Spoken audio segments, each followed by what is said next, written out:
Farsight shielded his face to draw in a foul-tasting lungful of hot air.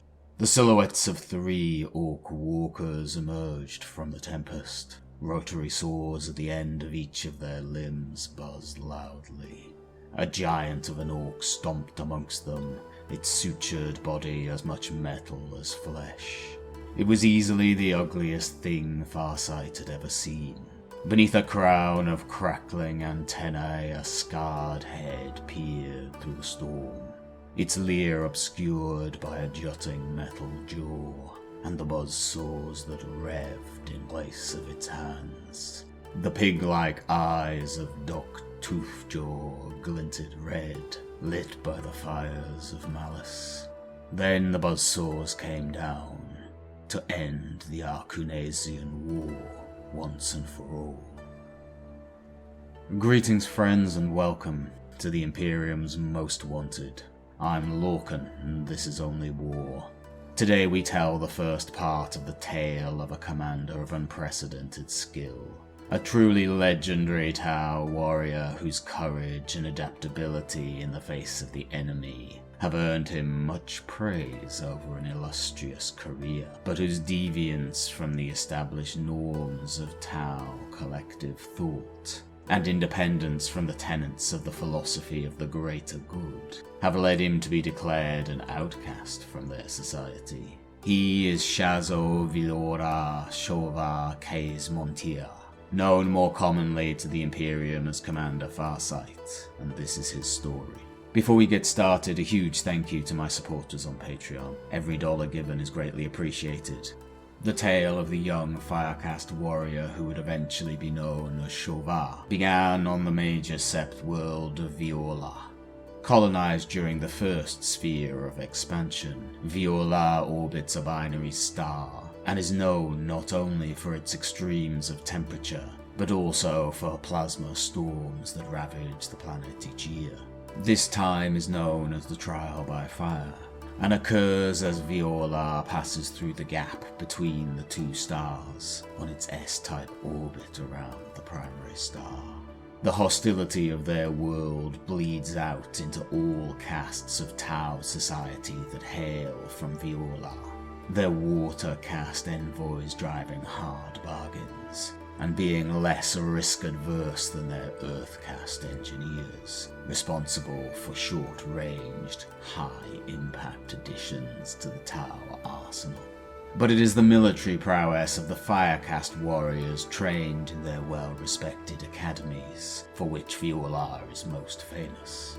They are aggressive, favouring high speed and comparatively close-quarters warfare.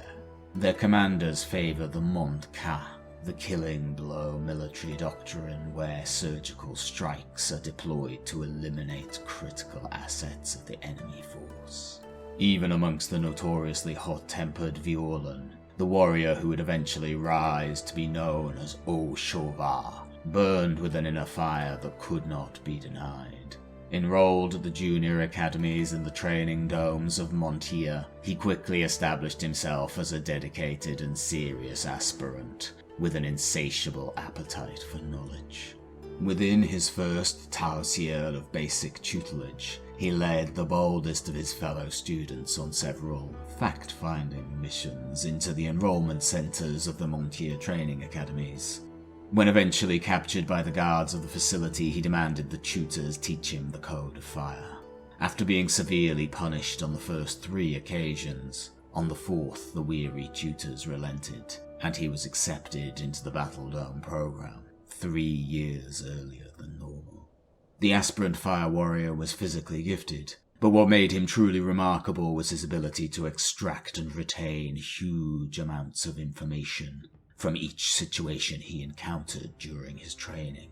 He absorbed and memorized every facet of the challenges placed in front of him, the Academy's texts, his environment, his rivals, and the weapons they deployed, the war zone simulations and the rules that governed them. He could recite every word of the sacred Code of Fire, and reveled in the opportunity to demonstrate their physical principles.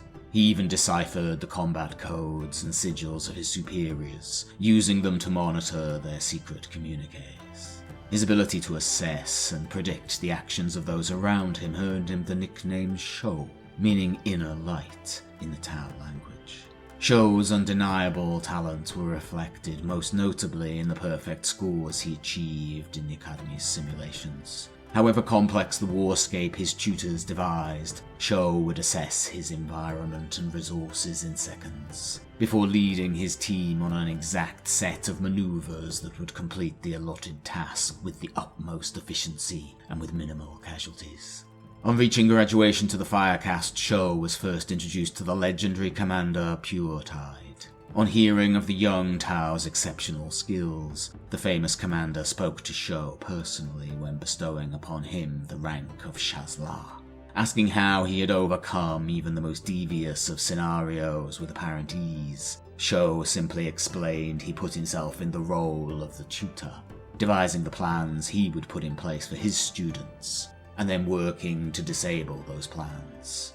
2 Rota later, in 1715 M41, Sho and his fellow novitiates were taking the field as fully inducted fire warriors against the Arachen incursions of the Western Vale, alongside the tutors who had overseen his training, having been relieved of their duties and returned to the front line of the Tau war effort. Shazla Sho served the first 4 years of his career as a member of a fire warrior team in a hunter cadre. Some of his former tutors had not taken kindly to being made to look foolish, and used their influence in the command structure to have him posted to the front lines of the fiercest war zones. The young warrior overcame all challenges once more. En route to the war zones where the purge of the Arachen race was ongoing, he memorized every detail gleaned by the Watercast envoys during their unsuccessful attempt to convince the multi-limbed race to join the greater good. And before his team fired a single shot in anger, he had analyzed the battle doctrine of the Arachen's blade-legged warriors and come to a full understanding of their martial abilities. Sho quickly earned the trust and respect of his senior officer, even saving his life on one occasion. And by the end of his tenure as the Fire Warrior, Sho's suggestions formed the vast majority of his unit's battle plans, and his superior officers recommended Sho's team undertake their first trial by fire, the testing process named after the time of violent storms on Viola, at the earliest opportunity. There were still those who harbored grudges against Sho back on the planet of his birth, and the warrior cast's coming-of-age tests were even harsher than was normal. Thrust into a pitch-black, alive fire war dome, to be assailed by nameless horrors that defied understanding and logic, Sho was unable to rely on his natural talents. When no other path presented itself, he sacrificed himself protecting his team from one final monstrosity, and was cut down. When Sho was brought back from his simular coma, he was informed that only those who had died in the ordeals had passed their trials, and he had attained the rank of Shazui, and with it the right to pilot a battle suit. It was less than a full cycle before Sho was given the honor of joining the armored elite of the Tau forces. It was a bittersweet time for Sho, who reveled in close quarters action, as he was assigned to pilot a VX-88 broadside and take a more supporting role in the conflicts to come. In truth, this discomfort was deliberate, as his Firecast commanders wished him to learn the restraint and perspective that came from fighting at the rear of the Hunter Cadre's efforts.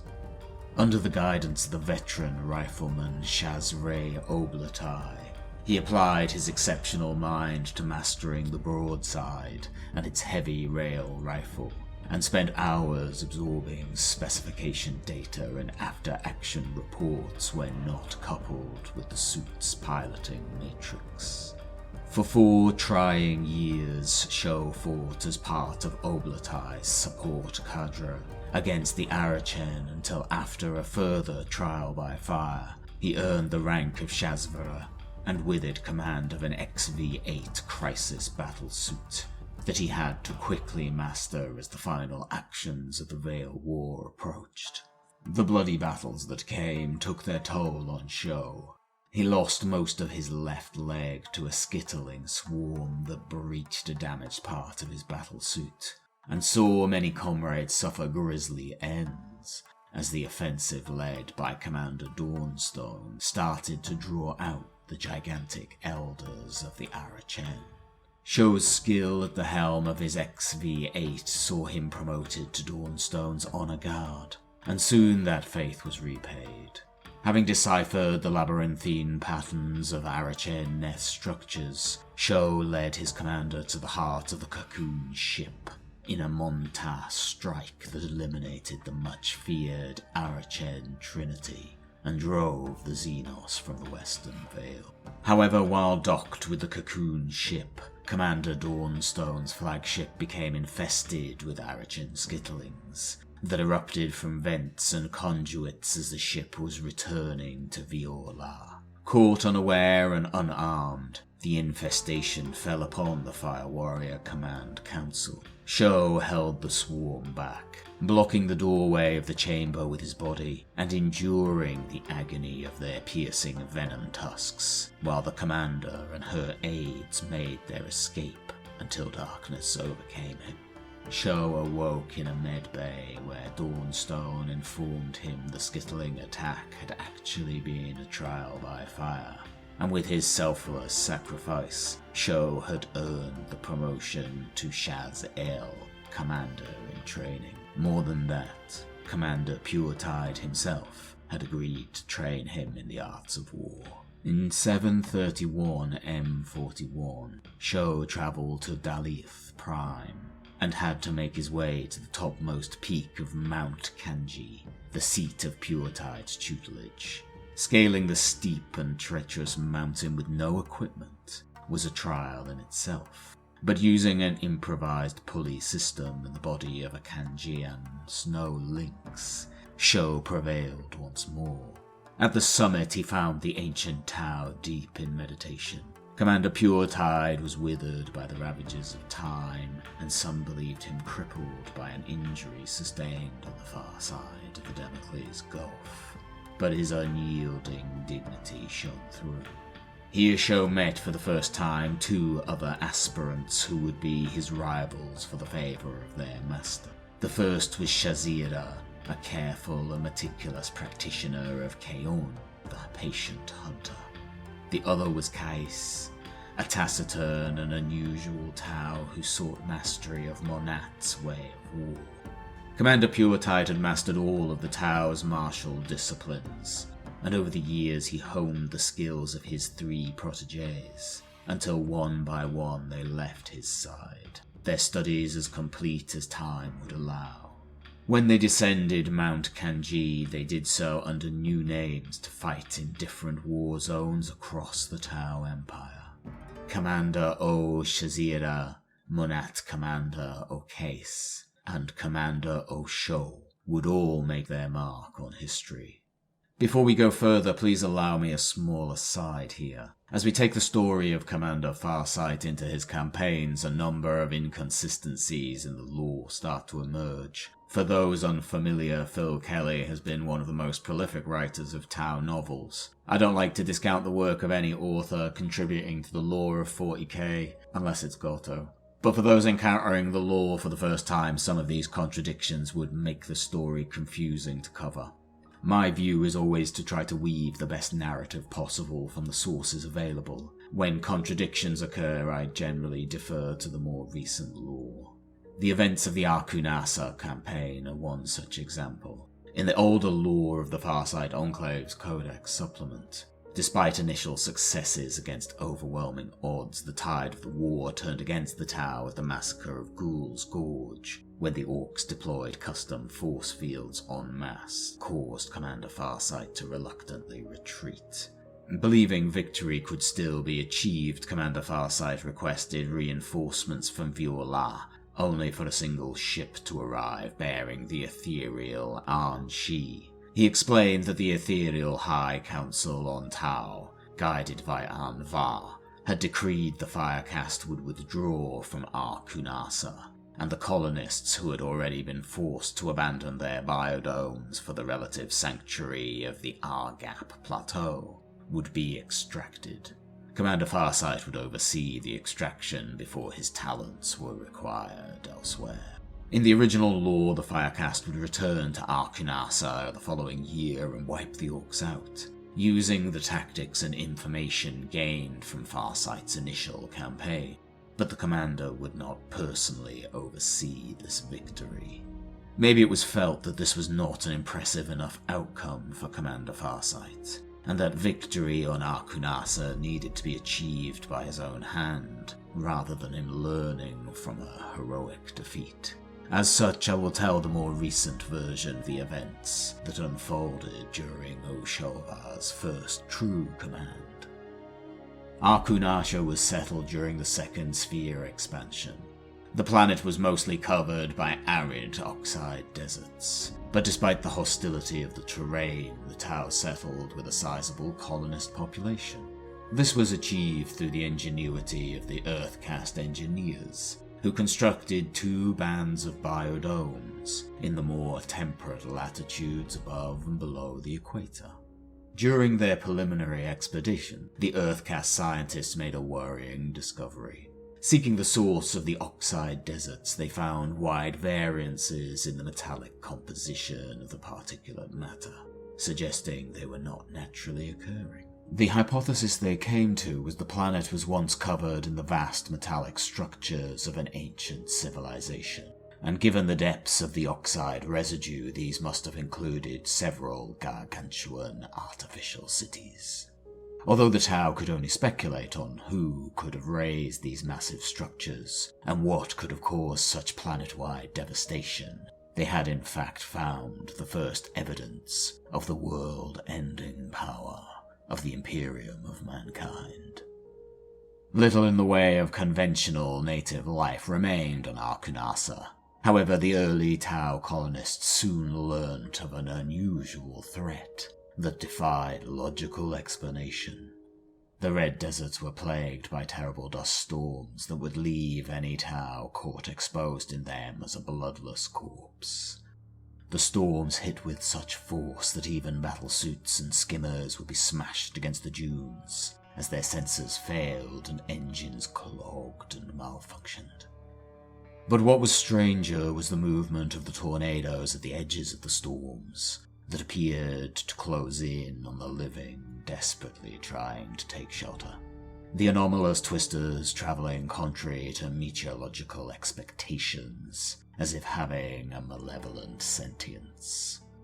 The Tau colonists started to call the dangerous phenomena ghost storms and rust devils, until the ethereals made the use of terms with such supernatural undertones forbidden. The colonists learnt to largely avoid all but the most suddenly occurring of these storms, but the situation on Arkunasha was to deteriorate rapidly, with the arrival of Waaagh and the near-decade-long war that erupted on the planet. Dok Toofjaw was originally a pain boy in the retinue of Orc war boss Drogbag. Over the course of years, Drogbag would undergo a number of modifications on the Dok's operating slab. But what he failed to notice was each time he awoke from Toofjaw's tender administrations, the pain boy would grow a little bigger, and the war boss's bulk would be slightly diminished. By the time Drogbag realized the Dok was taking a little off the top, it was too late, and in the ensuing leadership challenge, the pain boy cut the war boss to pieces with his twin kill saws and claimed leadership of the tribe. Thus began an unusual Waaagh, where the pain boys of every warband that joined Toofjaw's cause were treated as royalty, and nearly every orc underwent some degree of cybernetic modification. Supported by their killer Khan orderlies, Pain Boss Toofjaw's Dok mob grew in power, and soon attracted other war bosses to his cause. It was not long before Waaagh Dok was constructing massive asteroid fortresses known as rocks, to take to the stars and plunge through a warp rift into the unknown. One equinox, a solar storm erupted in an empty void to the east of Arkunasha. When it subsided, the sensors of the Tau Earthcast detected hundreds of energy signatures, and every one of them was on a collision course with their world. Within weeks, the planet was gripped in an orgy of violence as the rocks slammed down onto the dunes with earth-shaking impacts, before disgorging vast hordes of greenskins.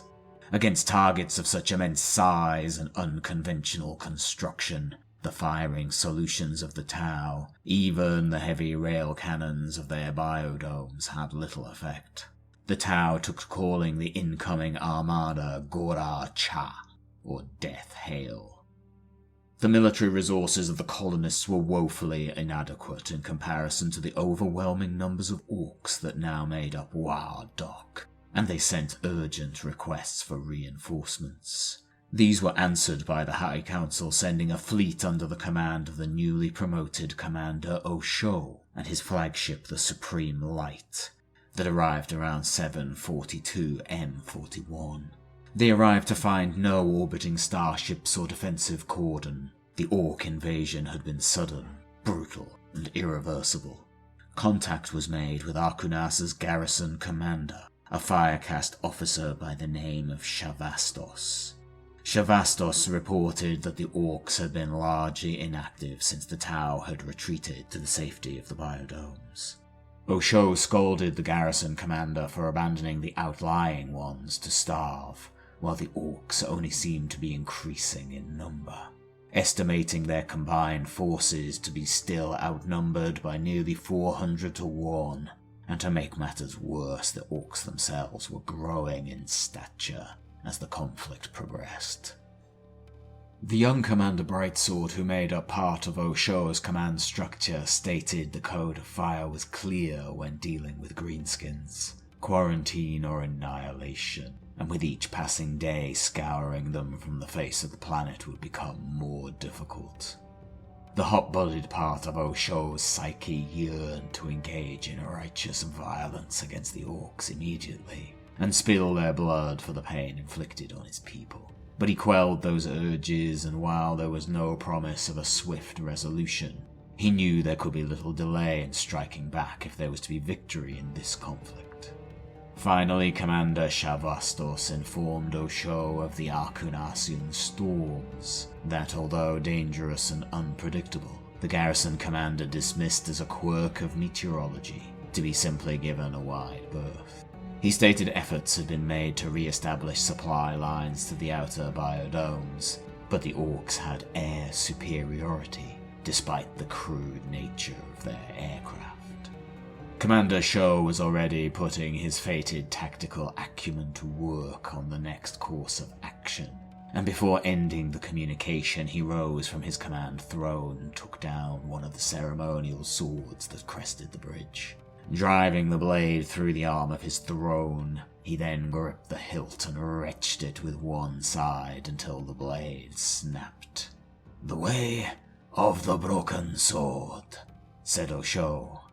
"Divide and slaughter."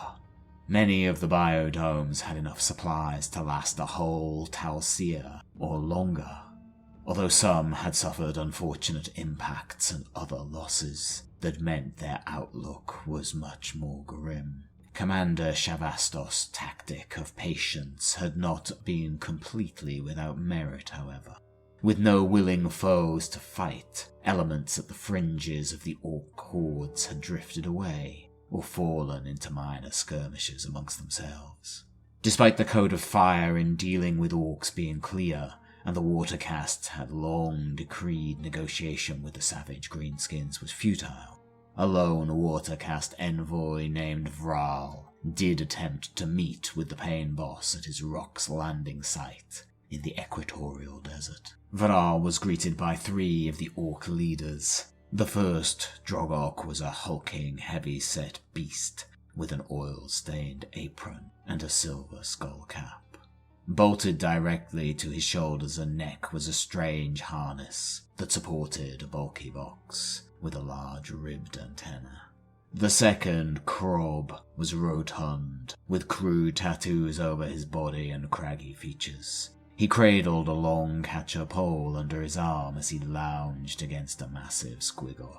But the third was by far the most imposing. Taller and broader than the other two, his slab-muscled body covered in mismatched armor that appeared bolted and riveted directly to his flesh. The massive orc had multiple cybernetic appendages that ended in crude surgical instruments, and attached to his massive arms were two disc-like rotary saws. This was the pain boss Dok Toofjaw. Speaking in the guttural tongue of the orcs, Vral attempted to offer to trade them Tau weaponry and help to repair their ships so they could carry on their rampage on other worlds. In return, the orcs would stay out of the equatorial zone between the rings of the biodomes until they could leave the planet. Unsurprisingly, the negotiations failed, and Vral and the Fire Warrior team accompanying him was butchered to the man. Commander Sho made his descent from orbit on the Manta missile destroyer Porez Keon in a containment zone established by the Arkunasha army outside Biodome Complex 1-1. Despite having breached the transit tunnels in multiple places, the orcs had been unable to penetrate either the vault doors that led inside the Tau settlements, or the thick transplastic of the biodomes themselves, although Osho could tell Tau casualties still numbered in the hundreds, if not the thousands. Osho consulted with his old mentor Oblatai, and the Shavestra encouraged his commander to enter the safety of the biodome as a storm was approaching.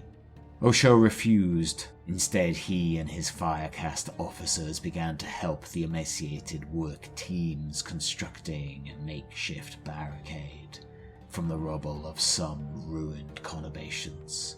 On entering the biodome, Sho was greeted in person by an apologetic Shavastos, but before the two commanders could speak properly, war klaxons began to sound. Osho ordered the drone network surrounding the biodome to transmit images to him of the approaching threat. It was no storm approaching, it was dust, kicked up by a massive army closing in rapidly. Flanked by Oblatai and Brightsword, Osho made his way to the command-level alcove as their forces rapidly mobilized to meet the incoming threat. Oblatai entering his reconfigured XV-88 with its enormous twin-linked heavy rail rifles, grasped in giant metal gauntlets, while Osho, Brightsword, and Shavastos took to their V8 battlesuits. Osho analyzed his isometrics rapidly. Estimating the enemy at 3,000 in number, there was no time for the patient bait and slay of Keon, and by the time the dome opened to reveal the azure Arkunasha sky, Osho had plotted a path to victory many times over.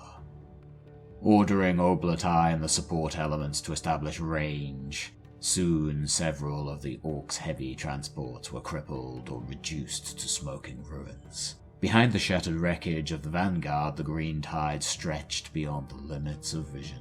Crude walkers, buggies, and half-tracks became priority targets as Firecast teams added to the slaughter. The kill count rapidly rose into the hundreds, but the advance of the vast horde was unimpeded by such losses, their leaders barging their way to the front in their lust for violence, just as Osho had predicted. The crisis teams rose into the air with the Arkunashan sun behind them to blind the greenskins as they started picking off the orc leaders from the air with plasma rifles and fusion blasters. But the loss of their ruling caste did nothing to slow the momentum of the horde. If anything, it spurred the rest into even greater bloodlust. Yet more walkers stomped forward through the throng, and with them a tall banner pole that was accompanied by an unusual energy signature. Osho ordered Commander Brightsword to cut a path through the walkers, and his fusion blasters reduced the lead walker to a smoking ruin. Yet it was the massive war boss, each arm ending in a vicious-looking power claw, alongside the mech that demanded Osho's immediate attention as he stomped forward on cybernetic legs. Brightsword swooped down again and leveled his fusion blasters at the augmented monstrosity, but this time when he fired there was a flash of light followed by a deafening thunderclap, as its nuclear fusion-powered blast was dissipated entirely before reaching its target. The huge orc barreled straight into Brightsword. One pincher-like fist grabbed the leg of his battle suit, and with a screech of tortured metal it was sheared off. The young commander fired the jets of his repulsed jetpack, but the war boss had already clamped his other arm around the waist of the crisis suit, and as the two rose into the air, Brightsword could neither break free nor bring his weapons to bear. The baying horde then roared their approval as the warboss slammed the severed limb into the jetpack intake and sank his metal jaws into the battlesuit's plexus hatch and ripped it free. Osho had reacted immediately to his young commander's plight, and with deadly accuracy his rifle fire cut through the arm holding Brightsword. Driving low, he backhanded the orc with his disc shield generator, releasing a burst of energy to send the warboss sprawling backwards into the whirling swords of his own walkers as they closed in. Snatching up the corpse of another nearby orc, Osho then clamped his shield arm around the stricken suit of Brightsword, and boosted both Tau and orc into the air. The greenskin horde unloaded all the dagger they could bring to bear on the commander. It looked as if his XV-8 would be torn apart by the hail of projectiles, until Shavastos swept in and washed the orcs with gouts of chemical fire from his flamer, until he too was sent careening away by a rocket detonation. Ascending to a safer altitude, Osho saw that continuing the engagement was futile. The momentum of the green tide had been barely affected by their losses, and reluctantly he ordered the support elements to cover their retreat. The day was lost. The aftermath of the battle caused the ethereal Tal to call an emergency council with 4 of the 5 members needed for a full elemental council represented, along with the same number of senior Firecast officers. Some of these were allies of Osho, others were anything but. The ethereal arrived and welcomed them before the circle commenced. The Firecast officers began to debate, with Shavastos broadly supporting the actions of Osho, while Tutor Sharkanthus, one of those returned to the front lines from Viola, contested that the relief force had acted rashly and agitated the orcs that now not only battered against their walls, but were besieging the outlying biodomes with renewed vigour. Oblatai suggested that the plan to assassinate the orc leaders could still succeed if given more time, but Osho disagreed with his old mentor, as did Commander Brightsword. Brightsword likened the orc threat to the Dalathian water hydra. Removing one head just causes another to grow in its place. There was always another orc, bigger and badder than the others, to take command. The ethereal then asked the other elements to report. The Watercast ambassador urged that they must divert the brutal violence of the orcs, rather than attempting to stand against its full force. He shared drone footage of Vral's unauthorized parley with Dok Toofjaw, and stated he believed the massive orc to be the true leader of the horde. The willowy aircast admiral was next, and he reported the skies were still controlled by the greenskins, and their efforts further hampered by the ghost storms they encounter, the use of this term bringing a rebuke from Tal. The next element to report was a young Earthcast engineer named Fio El Vesa.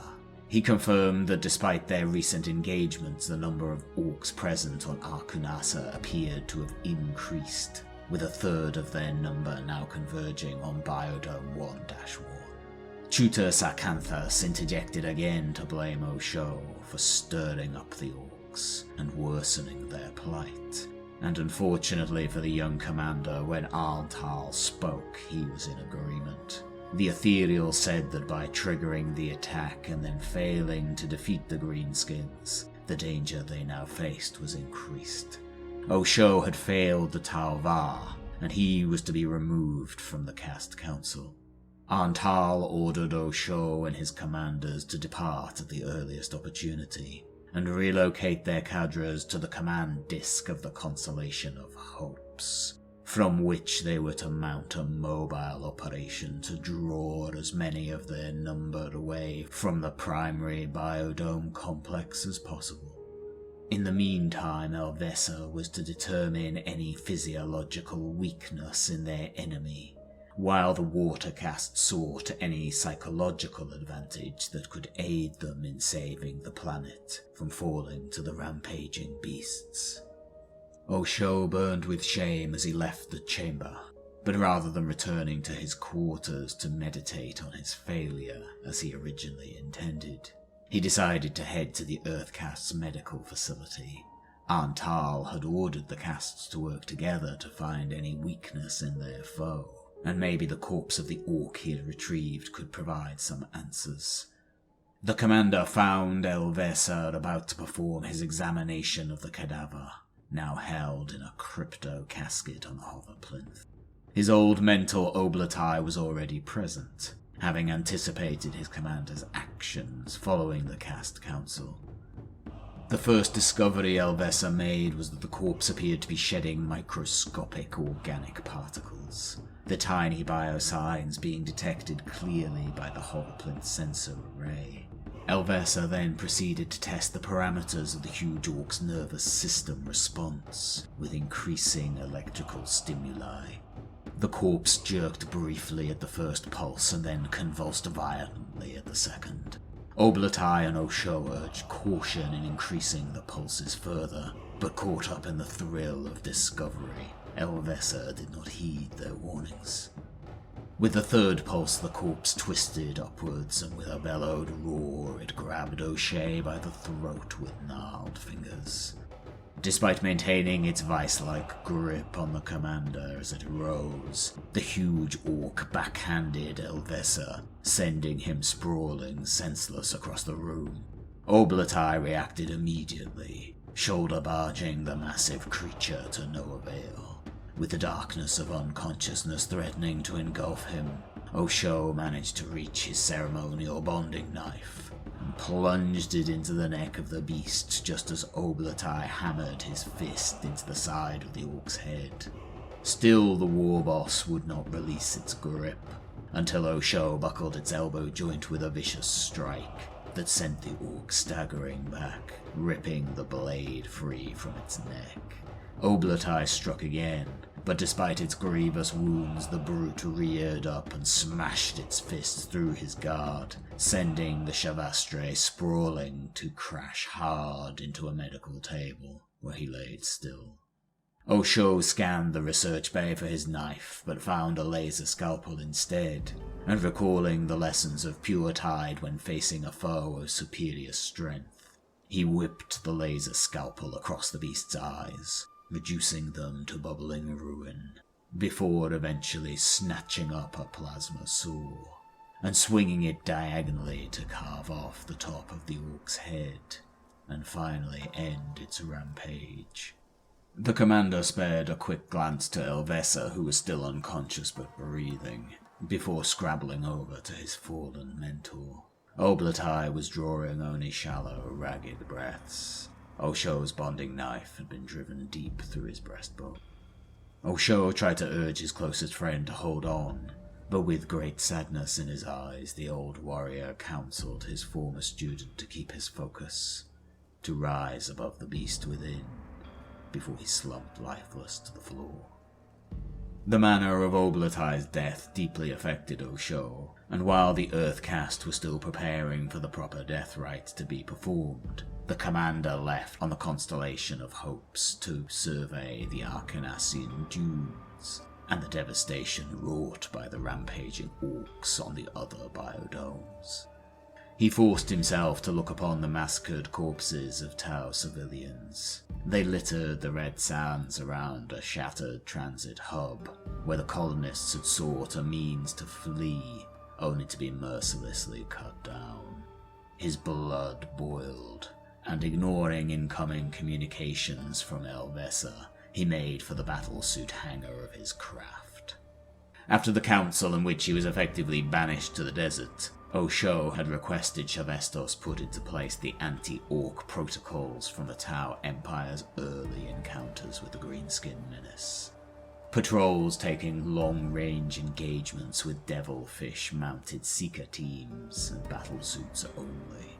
But as their experiences even during the First Sphere expansion had shown, these cautious tactics would not be sufficient. There was one who would not allow Osho to face his censure alone. With dark rumours of the Medbay incident starting to circulate, Commander Brightsword took the grave and unsanctioned risk of following the errant commander, picking up the signature reading of Osho's unique XV8 battlesuit on an interception course with a large convoy of orc transports.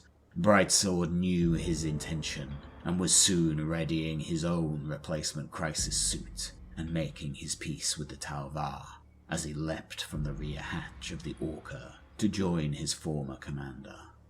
Closing to visual range, Brightsword saw Osho had reconfigured his XV8 to a deep red, and as he looked on, the commander plunged into the plume of oxide dust thrown up in the column's wake, and began his assault with a blast of plasma that sent a ramshackle truck somersaulting in a burst of flame and greasy black smoke.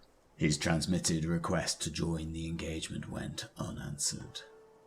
Brightsword targeted a lead battle wagon with surgical precision, but the response to his kill was only a symbol of dismissal, and more worryingly that of Monat. Osho had been ordered to engage in reconnaissance. Instead, he clearly intended this to be a suicide mission. Brightsword continued to attempt transmissions with his commanding officer, questioning his Monat status and the recoloring of his suit. Osho would only answer tacitly that he was engaging in research, and his suit colors were to honor the dead of Arkunasha, their blood on his hands. The young commander said the sentiment was noble, but his master's judgment was clouded, allowing emotion to override logic, and in that, he was truly turning away from the Tauvar.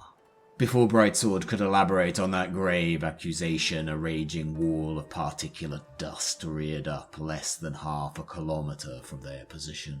The tornadoes at its base flinging orc vehicles high into the air as it closed in rapidly. Commander Sho leaned into the raging tempest as the orc vehicles below scattered, but his XV8 took an unfortunate hit to its rear jet unit from a passing orc jet. Struggling to maintain his altitude with smoke billowing from the stricken suit, he ordered Brightsword to attempt to link and brace their suits together to escape the vicious storm.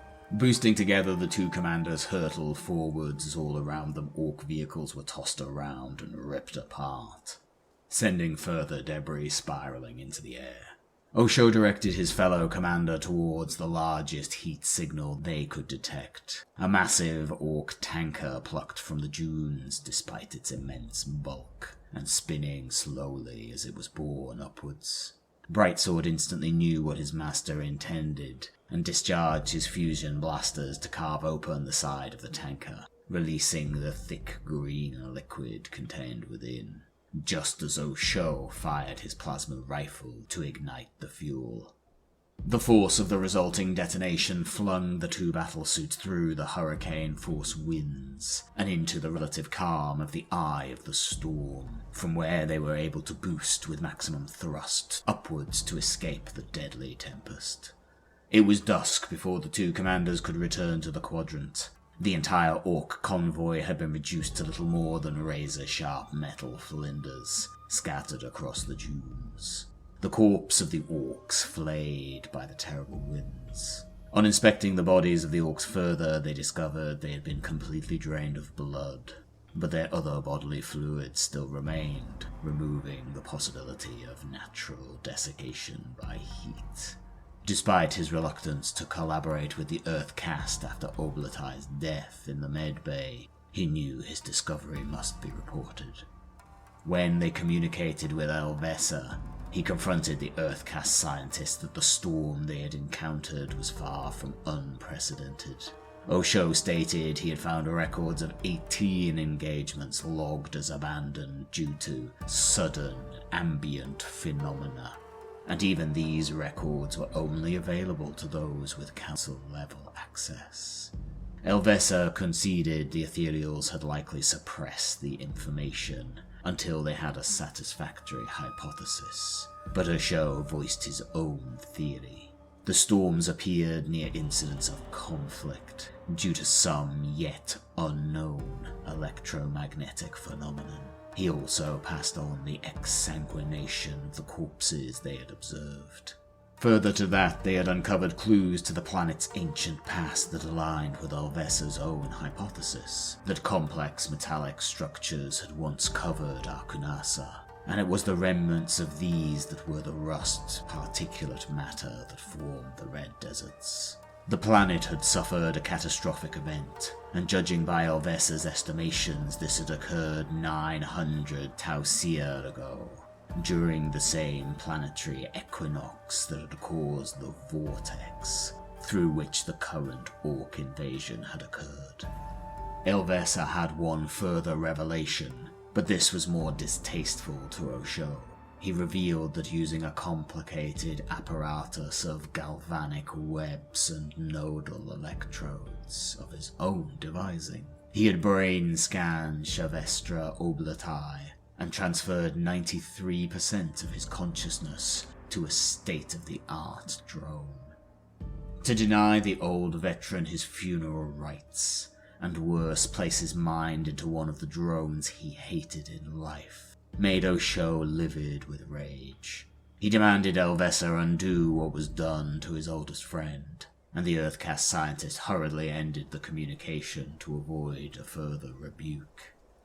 Not long after returning to the constellation of Hope, Commander Shavastos would soon join them, and report that Tutor Sarcanthus had been calling for more extreme censure against both Osho and Brightsword. They revealed the findings of their mission and the conclusion they had drawn. Shavastos was hesitant to voice his own conclusion that the Ethereals had suppressed the truth of the planet's past to prevent the damage to Tau morale that would be caused by discovering there were civilizations in the galaxy capable of reducing whole worlds to lifeless dust. But he could not escape the fact that hiding such truths hindered their chances of victory. Osho found it harder to hear the judgment of the Ethereals questioned, and concluded that they must have judged it the most appropriate course for the Tauvar, and bade them all to keep their own counsel on the matter. The commander did have a suggestion, though. If the rust storms could be predicted and even provoked intentionally, then they could be harnessed as a weapon of war. The populations of the biodomes would be protected, but those caught in the open would be utterly destroyed. If they could lure the orcs to them, they could be annihilated.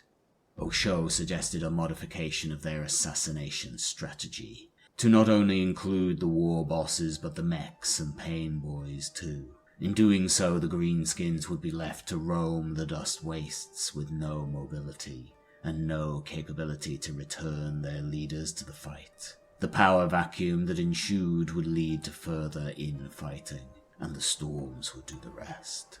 Osho's plan of assassination was adopted all across Arkunasha to great success. War bosses, mechs, and pain bosses were sniped by hunter cadres, leaving their subordinates to fight for supremacy, while the speed freak convoys were drawn into traps and ambushes that eliminated the lead vehicles and preyed on their reckless nature. The impetus of his war failing, Dok Toofjaw called the remaining bosses of the biggest clans to him to reveal his latest cunning plan. Alongside the big mech Drogok and the snakebite chieftain Krob were the freebooter captain Grogboss and the speed freak Red the Bullet on his massive gun trike. Toofjaw had only just finished telling the assembled bosses their role in his plan to use the weird boy Scrawn to jump him and his killer cans inside the nearest biodome when the tensions between the rival bosses was stoked by an exchange of insults transmitted from a hidden Tau drone that soon erupted in violence.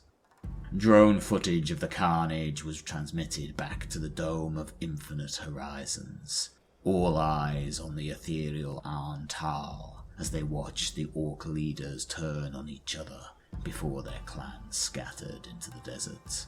The ethereal turned to Osho and raised his arms in a gesture of blessing as his honor guard stepped forwards and raised their ceremonial swords in salute. As Osho bowed his head and knelt in humble acknowledgement, Arntal stated he had opened their eyes to a new way of defeating the orc menace.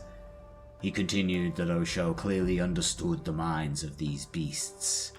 He went on to say Osho not only understood the minds of the beast, but could predict their behavior. For this prescience, he would stand up not as Osho the inner light, but as Oshovah. Shovah was a rare name element indeed, given only to those who saw into the future, guiding the Tau for the greater good. Arntal then made the inverted gesture of dismissal and left the room, his honor guard close behind. The atmosphere of the amphitheater one of restrained jubilation, as Shavastos asked, "What are our orders, Commander Farsight?" The second part of Oshova's new strategy was audacious. With the schism they had caused between the clans, Dok Toofjaw had lost most of his outriders, air cover and heavy gun batteries. Now, with mobility as their main weapon, the Tau could ambush the mostly slow-moving horde that remained. The plan was to isolate and slay the warlord, then make good their escape before the rust storms closed in. Moving in 3 advanced hunter cadres followed by devilfish transports, each bearing a crack team of pathfinders, Commanders Brightsword and Farsight united in a 2-pronged Montcalf strategy, slaying hundreds of greenskins and drawing the rest of the horde away from their intended target, the isolated Biodome 31-8. Now, as Farsight had predicted, the cyclonic storm was building to a terrible intensity and changing direction to come towards the site of the battle. The orcs numbered nearly 14,000 infantry and over 600 walkers. At their head marched Dok Toofjaw, his cybernetic legs powering him across the dunes as his kill saws revved in anticipation of the coming slaughter. The storm front was less than a kilometer behind the horde. The Tau would have little margin for error to strike at the orc leaders and prevent the massive horde descending on the beleaguered settlement. Only once their targets had been eliminated would the hunter cadres disengage and fly to the safety of the aircast ships in low orbit. Bereft of the leaders and the vehicles to carry them away, the milling orc infantry would be at the mercy of the ghost storm. With Brightsword leading his troops low over the dunes, Farsight's cadre of battlesuits struck from above, with the sun behind them to hinder any orc gunner attempting to target them. Bipedal walkers and massive meganobs were cut down by precise firing patterns, as the storm that raged around them built to an intensity never before encountered. A gargantuan Squiggoth rampaged forwards, scattering battlesuits and skimmer tanks before concentrated fire from his broadside team brought the creature down. The third battlesuit team now emerged from the red haze of the worsening rust storm, with Commander Shavastos at their head. There was no sign of Dok Toofjaw, and the ferrous particulates were clogging the joints and engine vents of their suits, and baffling their sensor arrays. Tau casualties were rising, and if he wasn't located soon, their plan would fail. The eye of the storm was moving counterintuitively, but if they could not make their way to it, there was no way to escape the Tempest's wrath. Just as it looked as though he would have to order the retreat, the Orc leaders made their presence known.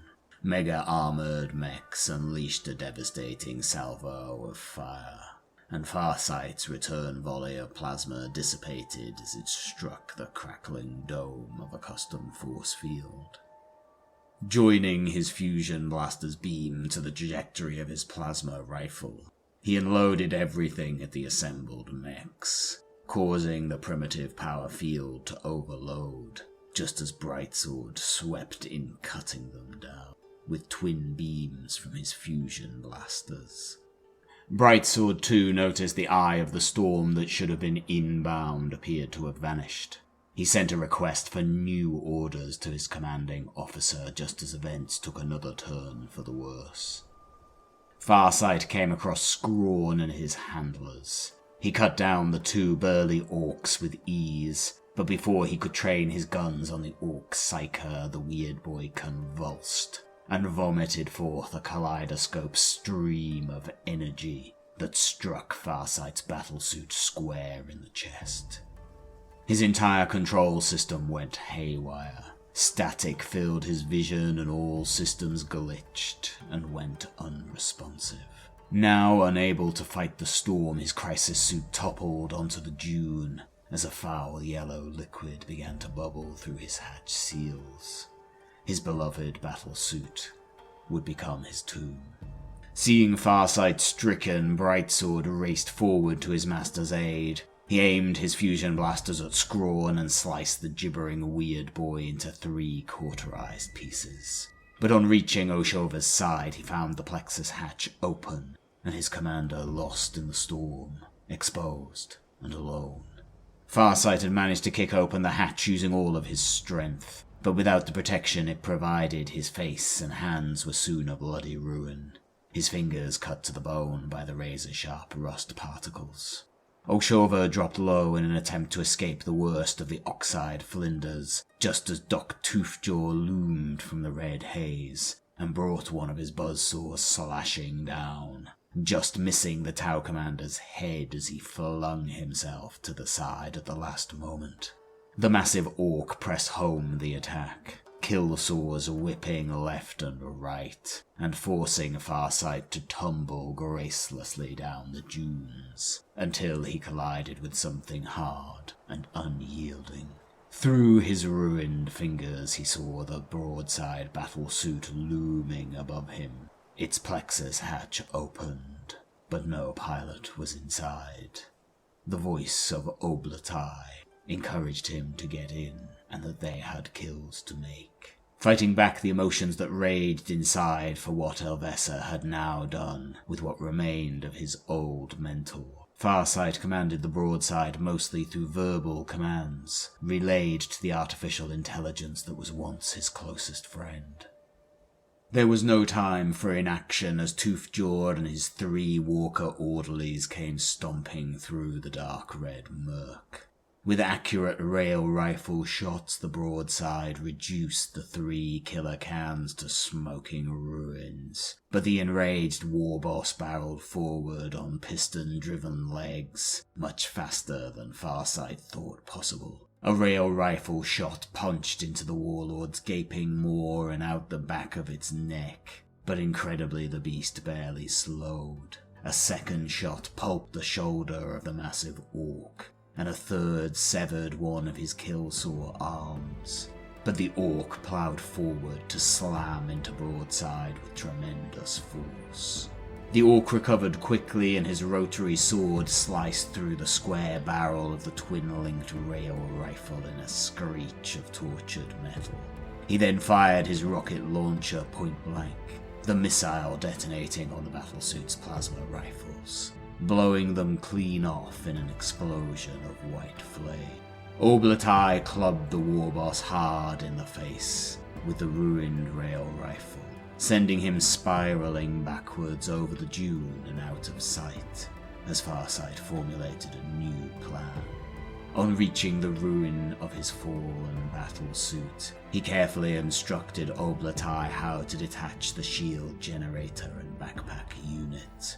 Elvesa had made some modifications when they first arrived on Arkunasha, and now they would be put to a unique use. As the Orc warlord lurched back into sight and charged them once more, Farsight brought up his fist in a looping uppercut, just as Toofjaw lunged for the kill. The razor-thin edge of the shield's new force field caught the Orc under the chin, and an invisible blade of power cleaved the warlord's head from his shoulders as his armored body slumped lifeless to the red sands. With the priority kill made, Commander Farsight ordered all units to muster on his signal. With the Eye of the Storm eluding them and so many infantry amongst their number, they had no option but to form up behind the shield generators of the remaining Crisis teams and march step by tortuous step until they emerged from the raging tempest into the blue sky of the open desert once more. With no such technology to protect them, and without the urgings of their leaders, the remaining Orcs were slowly flayed alive by the storm. It would not be long before Commander Farsight's talents would be required elsewhere, and he would be set on the path that would shape his destiny and his journey from hero to rebel. And that, my friends, draws to a close the first part of the story of Commander Farsight, the hero of Arkunasha. I hope you'll join me for the next part of his tale, and that I've earned your subscription today. And I'll see you again in the near future, where there is only war.